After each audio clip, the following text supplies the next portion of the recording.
আপনি এসেছেন? বাবা মা আপনার জন্য অপেক্ষা করতে করতে ঘুমিয়ে পড়েছে।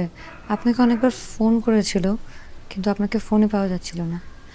আমি আপনার জন্য ডিনার রেডি করে রেখেছি, আর আমিও আমি খাবো না।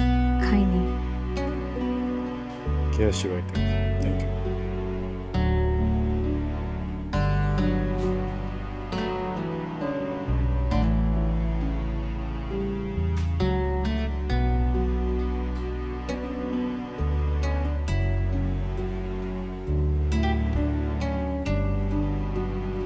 আমি আজকে প্রমের সাথে দেখা করতে গিয়েছি।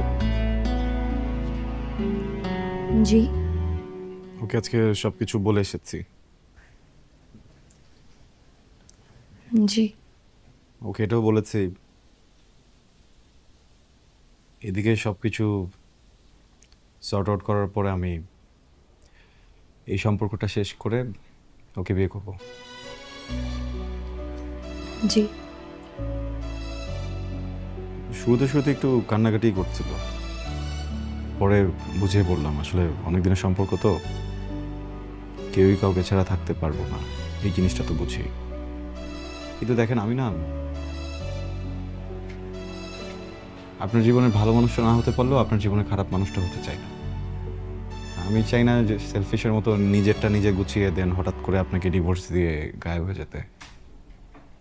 ভাইয়ার কাছে শুনেছি আপনি জব করতে চাইতেন, জি। শুরু করছেন না কেন? শুরু করে দেন। এখানে আপনি আপনার মতো এক্সপিরিয়েন্স গ্যাদার করতে থাকেন, একটা ভালো সময় বুঝে বাইরে কোথাও অ্যাপ্লাই করলেন। আর আমারও তো অনেক পরিচিত আছে বাইরে, তো আমি রেফারেন্সটা দিতে পারবো, হয়তো বা হয়েও যাবে। দেন ওদিকে সব ব্যবস্থা করে দিলাম।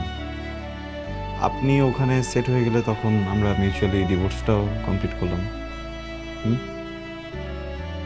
জি, আমিও ভাবছিলাম আমার কিছু একটা করা উচিত। ঠিক আছে, আমি করব।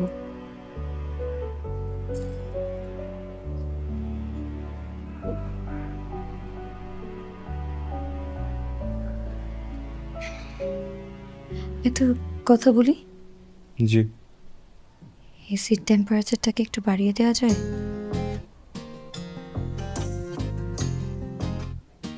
আপনাকে একটা কথা বলবো? জি। আমার মনে হয় আপনি আজকে উপরে ঘুমান। না না, কোনো সমস্যা নেই, আমি এখানে ঘুমাবো। সমস্যা নেই, আপনি এখানে ঘুমান, আমি বাইরে ম্যানেজ করে নিচ্ছি। আপনাকে একটা কথা বলি। জি। আপনি এভাবে বাইরে গিয়ে ঘুমালে বিষয়টা ভালো দেখায় না। বাবা শুধু শুধু সিন ক্রিয়েট করবে, তাই আপনি এখানেই ঘুমিয়ে যান। আপনাকে একটা কথা বলি, জি। আমার বাবা আপনার থেকে আমি আমাকে একটু ভালো চিনি, আমাকে ডিল করতে দেন। আল্লাহ হাফেজ। Thank you, good night.